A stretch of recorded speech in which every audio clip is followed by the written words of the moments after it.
আসসালামু আলাইকুম রহমতুল্লাহি ওবরকাতুহ। সম্মানিত দর্শক, ডাকসুর বর্তমান ভিপি জনাব সাদিক কায়ুম, তাকে নিয়ে মূলত আজকের এই ভিডিওটি। আর এটি তৈরি করার জন্য আমি অনুপ্রাণিত হলাম মূলত তার একটি ভাষণ শোনার পর। জনাব ওসমান হাদি তিনি আহত হওয়ার পর ডাকসুর পক্ষ থেকে স্বরাষ্ট্র মন্ত্রণালয় ঘেরাওয়ের একটা কর্মসূচি জনাব সাদেক কাইম ঘোষণা করেন এবং সেই কর্মসূচি পালন করতে গিয়ে তিনি সেই মিছিল সহকারে সচিবালয়ের দিকে যান এবং যেহেতু এখন জামাতের খুব সুসময় এবং তিনি জামাতের ভবিষ্যৎ নেতা, ডাকসুর বর্তমান ভিপি, ফলে নজিরবিহীনভাবে সেই মিছিল থেকে তাকে স্বরাষ্ট্র মন্ত্রণালয়ে নিয়ে যাওয়া হয়। স্বরাষ্ট্র উপদেষ্টার সঙ্গে তার বৈঠক হয়। বৈঠকের পরে জনাব সাদিক তিনি একটি সংবাদ সম্মেলন করেন এবং সেই সংবাদ সম্মেলনে স্বরাষ্ট্র উপদেষ্টাকে পাশে দাঁড় করিয়ে তিনি তার পদত্যাগ দাবি করেন এবং তিনি যখন এই কথাগুলো বলছিলেন তিনি ছিলেন নির্লিপ্ত, তিনি ছিলেন ভয়হীন। আর তার পাশে যিনি দাঁড়ানো ছিলেন স্বরাষ্ট্র উপদেষ্টা, সেই ভদ্রলোক ছিলেন অসহায়, দুর্বল, তৃষ্ণার্ত, ভীত এবং সন্ত্রস্ত।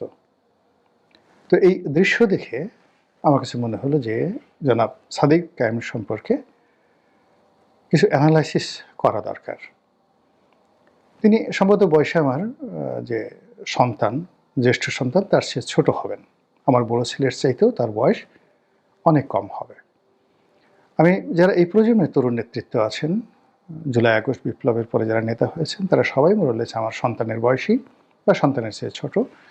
ফলে আমি আসলে কখনোই তাদেরকে নিয়ে কোনো নেতিবাচক কথা বলিনি, আগামীতেও বলবো না। সাদিক কায়েম সম্পর্কে আমি কোনো কথা বলিনি।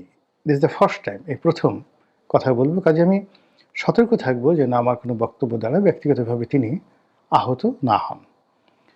এটির মূল কারণ হলো যে তাদের তারুণ্য, সেই তারুণ্যের অনেকগুলো সম্ভাবনা আছে আগামীতে এই দেশকে এগিয়ে নেওয়ার জন্য।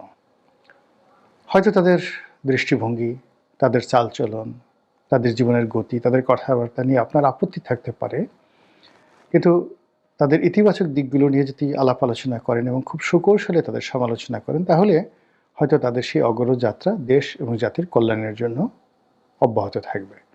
আদারওয়াইজ কেবলমাত্র নেতিবাচক সমালোচনার কারণে অনেক সম্ভাবনা নষ্ট হয়ে যায়।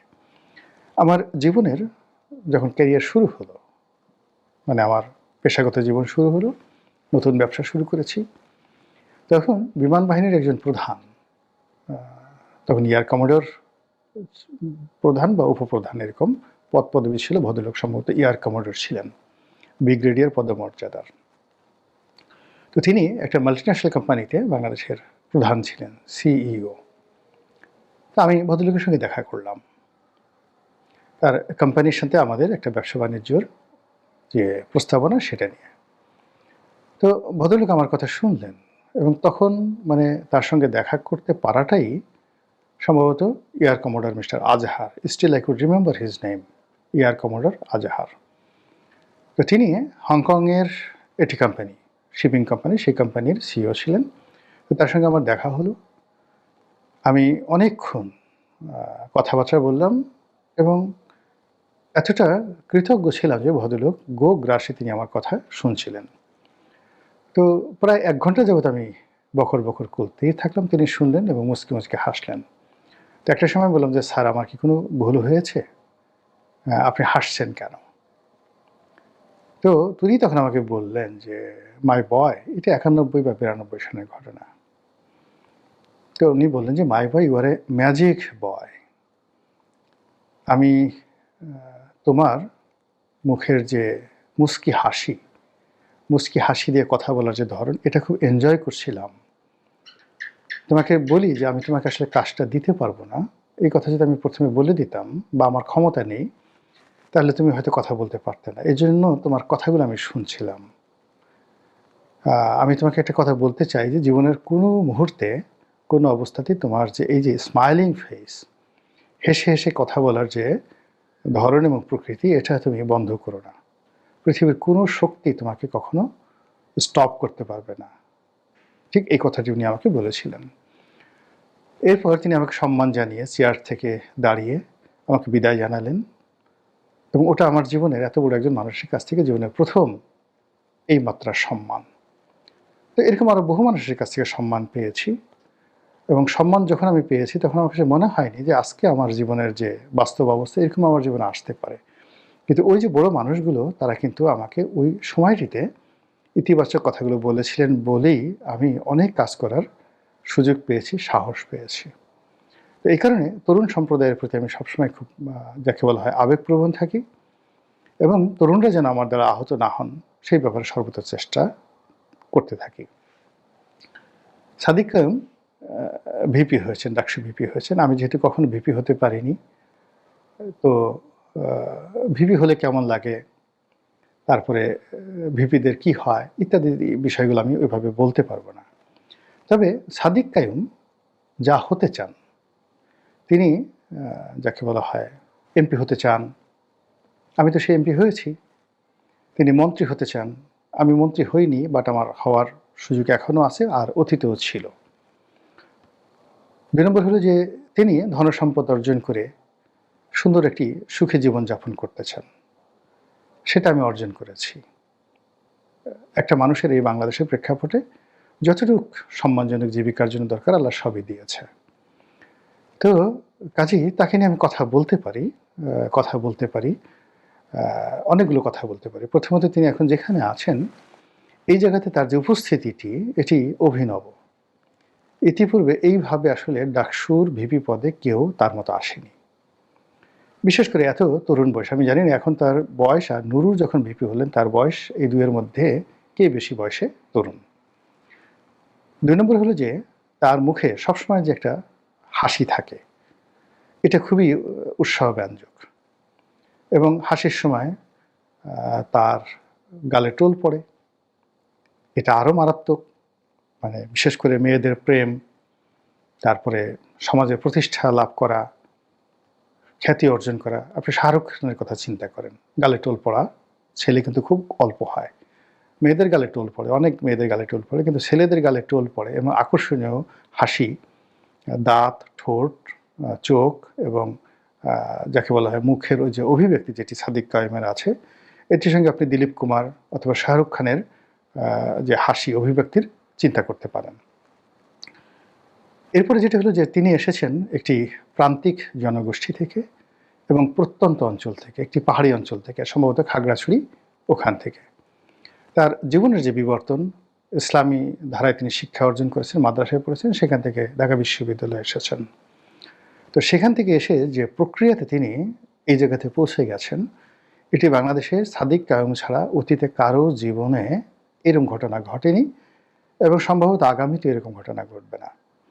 তিনি শৈশব থেকে ছাত্র শিবির করতেন, ঢাকা বিশ্ববিদ্যালয়ে এসে নিজের পরিচয় গোপন করে ছাত্রলীগের মধ্যে তিনি ঢুকে গিয়েছিলেন এবং ওই অবস্থাতে বিশ্ববিদ্যালয়ের ছাত্ররূপে তিনি প্রধানমন্ত্রী শেখ হাসিনার খাস কামরায় ঢুকে যেতে পেরেছিলেন এবং প্রধানমন্ত্রী শেখ হাসিনার সঙ্গে তার ছবি রয়েছে। তো ছাত্র অবস্থায় এতটা নিখুঁত অভিনয়, এতটা সাহসিকতা এবং এতটা অনবদ্য নৈপুণ্য আমার তো কল্পনাই করা যায় না। আমি তো একেবারে মানে বিসমিল্লাহি আমি ধরা পড়ে যেতাম, 1 মিনিটের মধ্যে আমি ধরা পড়ে যেতাম। তো সেক্ষেত্রে পুরো জমানা সাদিক কায়ুম আওয়ামী লীগের পুরো জমানাটা যেভাবে তিনি কৌশলতা দিয়ে, কর্মকৌশলতা দিয়ে, বুদ্ধিমত্তা দিয়ে, প্রজ্ঞা দিয়ে তিনি আওয়ামী লীগের মধ্যে, ছাত্রলীগের মধ্যে বিলীন হয়েছিলেন, এইরকম ঘটনা বাংলাদেশে ইতিপূর্বে কখনো ঘটেনি। এটি হয়তো মিস্টার পুতিন কেজিবির অভিজ্ঞতা নিয়ে বলতে পারবেন। ভারতের এখন যিনি নিরাপত্তা উপদেষ্টা রয়েছেন অজিত দোভাল, তিনি বলতে পারবেন। আমাদের বাংলাদেশে এরকম মাসুদ রানা আছে গল্পে, বাস্তবে এরকম কোনো লোক নাই। কিন্তু মিস্টার ভ্লাদিমির পুতিন অথবা অজিত দোভাল, তারা বিভিন্ন সময় গোয়েন্দা কর্মে তারা যে পারঙ্গমতা দেখিয়েছেন, সাদিক কায়েমের সঙ্গে এই তার যাকে বলা হয় একমাত্র তুলনীয়। এবং সে যে অল্প বয়সে আপনি দেখুন সে ডাকসুর মতো জায়গাতে বসেছেন এবং আজকে ঠিক যেইভাবে তিনি একেবারে 180 ডিগ্রি অ্যাঙ্গেলে চোখ দুটো গোল গোল করে স্বরাষ্ট্র উপদেষ্টার সামনে দাঁড়িয়ে মুখের উপর তাকে যে কথা বললেন, এটা তার সেই নজরুলের কবিতার মতো এক হাতে বাঁকা বাঁশের বাঁশুরি, আরেক হাতে রণতুর্য। ঠিক সেই রকম। কাজেই যদি পরিস্থিতি অনুকূলে থাকে এবং আল্লাহর গজব নাজিল না হয়, তাহলে জনাব সাদিক কায়ুমের যে ভবিষ্যৎ, সেই ভবিষ্যৎ কেউ স্টপ করতে পারবে না। তিনি যদি জামাত ক্ষমতায় আসে, তিনি এমপি হবেন, মন্ত্রী হবেন, জামাতের আমির হবেন, এমনকি আমিরুল মুমিনিন হবেন। তার যদি মতিভ্রম না হয়, তার এই কৌশল যদি অব্যাহত থাকে, ভবিষ্যতে আওয়ামী লীগ যদি আবার ফিরে আসে তাতেও তার অসুবিধা হবে বলে আমি মনে করি না। শুধুমাত্র ইমানটা তার ঠিক রাখতে হবে। ইমানটা যদি ঠিক থাকে তাহলে কোথাও তার অসুবিধা হওয়ার কথা নয়, আর কর্ম যদি স্বাভাবিক থাকে। তো যার জন্য জনাব সাদিক কায়ুম আমার এই ভিডিওর মাধ্যমে আমি শুধু জামাতে যারা লোকজন আছেন তাদেরকে আমি বলতে চাই যে এই যুবককে আপনারা ধারণ করুন, নার্সিং করুন, তার কর্মকৌশলতাকে কাজে লাগান এবং তাকে আমিরের চেয়ার পর্যন্ত পৌঁছে দিন। আমিরের চেয়ার পর্যন্ত পৌঁছে দেওয়ার দায়িত্ব আপনাদের, বাকিটা দেখবেন যে সে অর্জন করে নিয়েছে। মহান আল্লাহ আমাদের সবাইকে হেদায়েত দান করুন এবং হেফাজত করুন। আসসালামু আলাইকুম ওয়া রাহমাতুল্লাহি ওয়া বারাকাতুহু।